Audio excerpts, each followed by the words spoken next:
Okay, so let's start with your contest history. How long you've been competing for, and then how long you were training before you started competing. Okay, so I've been lifting weights for 40 years this August, and I started lifting weights to supplement my athletics training. So I started at 14 years of age. By the time I was kind of 21, 22, I was finding it difficult to leave the weights be because it was quite addictive. And I was always drawn to the aesthetics of some of the top sprinters. I remember from the mid 80s, a guy who competed in the LA Olympics who ended up playing for the Los Angeles Rams, Ron Brown. Was very muscular, and that kind of look and physical appearance appealed to me. So I got into bodybuilding around the age of 21, 22. I did a local show and I was competing against a couple of assisted guys and finished second. But then I didn't compete again for another 7 years. My first proper natural show was back in 1999, and I competed in the ANB, the now defunct ANB, which is the Association of Natural Bodybuilders. And I'd learnt about it because I'd attended the British finals as a spectator in the audience the year before. It was kind of almost beyond my wildest dreams at that point to think I could compete because I was blown away by the standard of condition. But I decided I would compete around April 1999, dieted very hard for 10 weeks, won the Yorkshire Show, won the lightweight class and the overall and the award for best poser. Before that point, how long were you training? 15 years. It would be 15 years I've been Wow. lifting. Okay, and then that's when you did your first show in 1999. Yeah. So I've been lifting a long time. You try to bulk up, and I used to force feed and try all sorts of things to get bigger. And then I realized when I dieted for that show, that's where it was at. It was all about getting peeled and getting the body fat off. And it was a very, very hard diet that took a lot out of me. And I learned a lot in that process and felt completely exhausted after the show. So much so I didn't have any aspirations of competing until after the weekend when I decided I'd compete 3 weeks later. So I did the next qualifier in Taunton, which was another ANB show, Taunton, England, won the lightweight class there. They didn't have an overall class that night. So I was disappointed because I'd driven quite a long way to hopefully win another overall award. And it didn't quite work out that way, but I was in even better condition for that show because I'd been on the diet. I'd done a lot more cardio in between the shows, ramped my protein up a bit. I was very, very lean for that qualifier. And then I competed again in the British finals, which was in October. It was October the 24th, 1999. I believe October the 24th is Ian Duckett's birthday, actually. I competed there and won the lightweight class, and that was a huge class. I think it was 15 deep. I managed to scrape a win there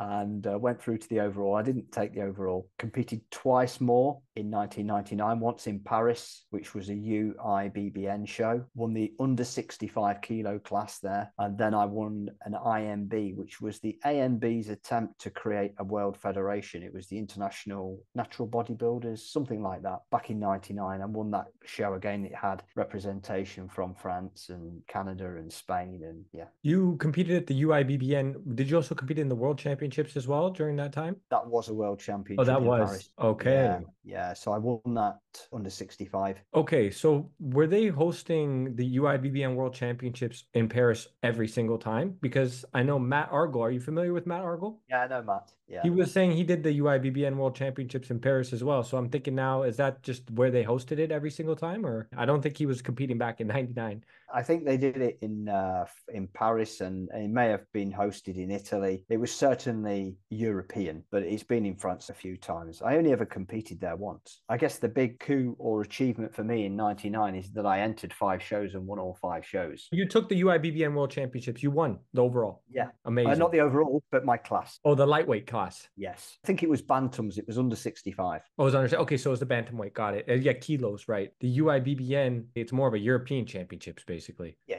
I think they had some people over from Canada. I mean, the interesting thing is, having done Musclemania and having done WMBF much later, the European representation is much thinner, I think, in those competitions, and it's more predominantly North American. The WMBF specifically? Musclemania, I would say. Musclemania, I'm not so familiar.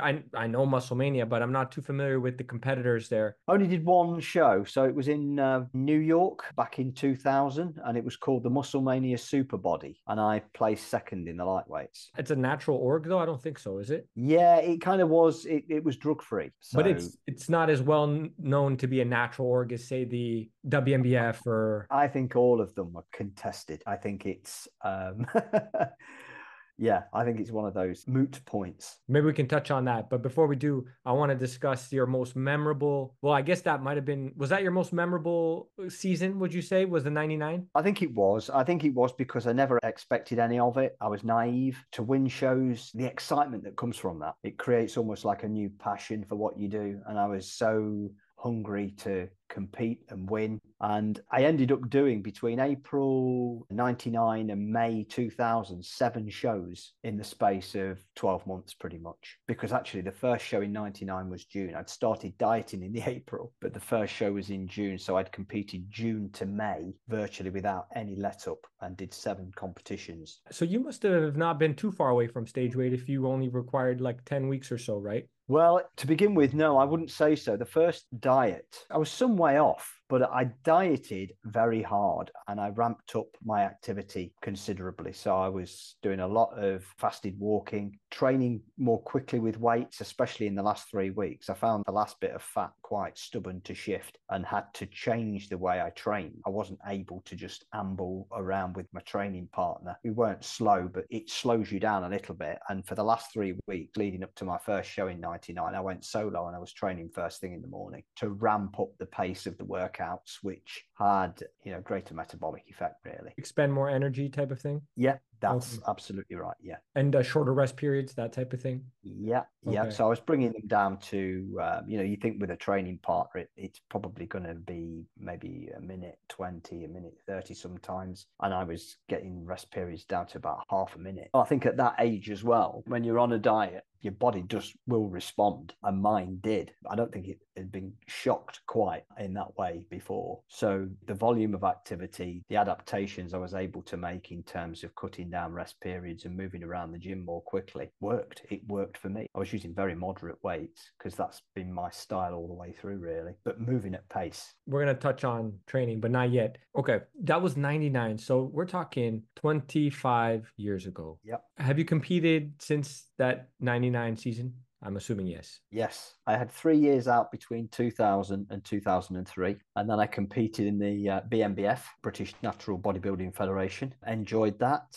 I competed in the BNBF Scotland show and the Northern show, which came after that. So I did 2 shows in 2003. Repeated the Scottish qualifier in 2004. Both times winning the lightweight class and the overall. Won the overall at the Northern as well. And then competed in 2005, did a BNBF qualifier, did a Natural Physique Association qualifier, did an EFBB qualifier, which is a non-tested fed, competed in the lightweights there and placed second in Mansfield, and then did the UK BFF, placing 4th in 2005. Then I had a 7-year break, came back in 2012, did an MPA show qualifier, took second in that one, wasn't at my best, and then in 2014 did a BNBF show, the Midlands qualifier, and won the lightweight class again there. 2015 I competed with the UK DFBA Lee Kemp's Federation, won lightweight class there. Okay. In 2015. And then 2017, finally, I was nearly 48 at this point, and I won the lightweight class, the British lightweight there. So that was my 3rd British title. And then I competed for the first and only time then in the WMBF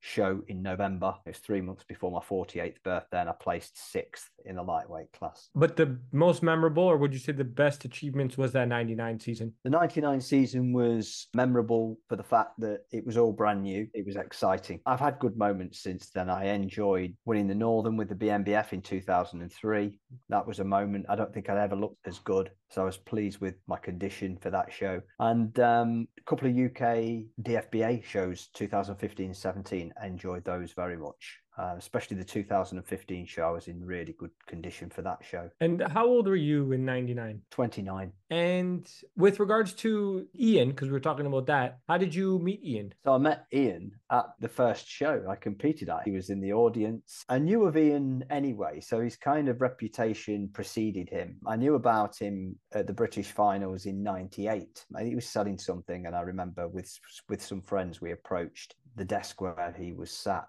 But I spoke to him for the first time in 99 at the Taunton show, actually. He took some photographs outside, which I still have. I got to know him in that 99 season. Do you have any aspirations for jumping on stage now, like in your 50s? I think I could compete, but I don't really want to. And I think there are two reasons for that. I've had some back problems. So I've had issues with my lower back, which I had quite a bad injury a couple of years ago. I took my youngest son to jiu-jitsu and did a break fall, and it went into spasm, and that really laid me low for months because I had to leave off weights, and then I found my way back doing calisthenics, body weight movements, and it's taken probably the best part of 2 years to mend properly now, where I'm able to leg press again and do some of the movements that I enjoyed doing before. Still don't do bent over rows, and that was one of my favorite movements, but I just give them a wide berth. It's just not worth it. I couldn't train the way I used to train, so there's that. I think it does get harder with age. Testosterone levels diminish. I can see physical changes in my body and the way I look, so it would be harder to get into condition, although I still follow a very tight diet by most people's standards, I think, and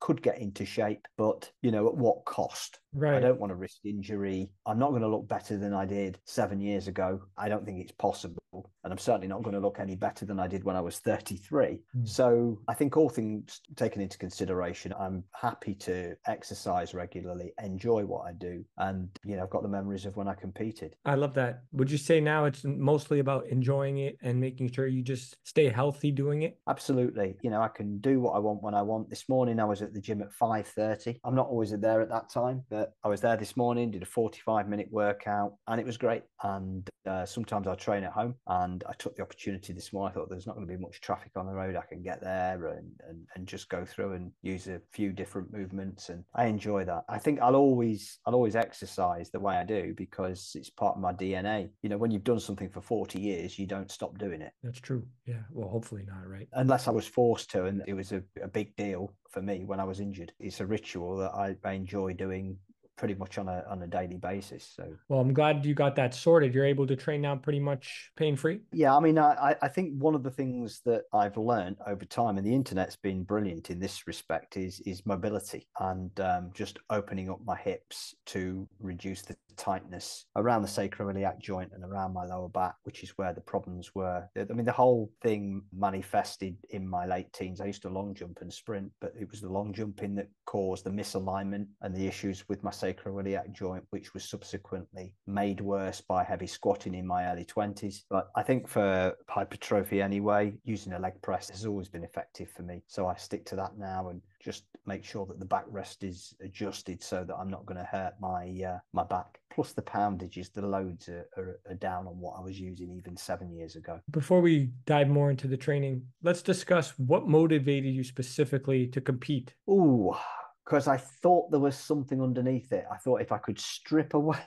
the body fat, I knew I had a good structure, and that really is my card. I'm not very big, but I think I've got good balance between muscle groups, but structurally, I think that's my card. So it was just a matter of getting in shape. And I learned very quickly after my first couple of shows, that the leaner I get, the better I look. So I might lose a couple of pounds, but actually I think it accentuates my shape and my physical appearance. So I just go for it, really. I try and get as lean as possible. And it's uncomfortable because to get into that kind of shape, I'm in deficit for a long period in terms of calories, but also I'm overreaching with the training. So I'm burning the wick at both ends, so to speak. So basically the main thing was you wanted to see how lean you can get, and then the stepping on stage part was just almost like a reward for you at that point. Yeah, I think so. It's the process. It's always been the process for me. I've enjoyed the process. I mean, dieting's hard, but the reward is seeing changes in your body on a daily basis. When you start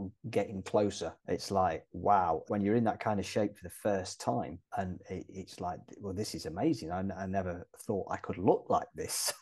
And that becomes quite addictive in terms of wanting to stay in shape. Even now, at 54, I like to be in decent shape. I'm too vain to let myself go. I want to look as close to the physique that I had before when I was competing. You feel good staying leaner? Yeah, I'm not a big guy. I'm not strong. So I train with moderate weights. I train for fitness as much as bodybuilding because I train at a decent pace. So that's the kind of style of training that suits me. And before, as I said, in my teens, I was a sprinter, and I'm kind of used to that way of training, bit more volume. Although I've tried different styles of training, using a bit more volume and training with decent pace has suited me, and it pulls me into shape. So I'm quite happy with that.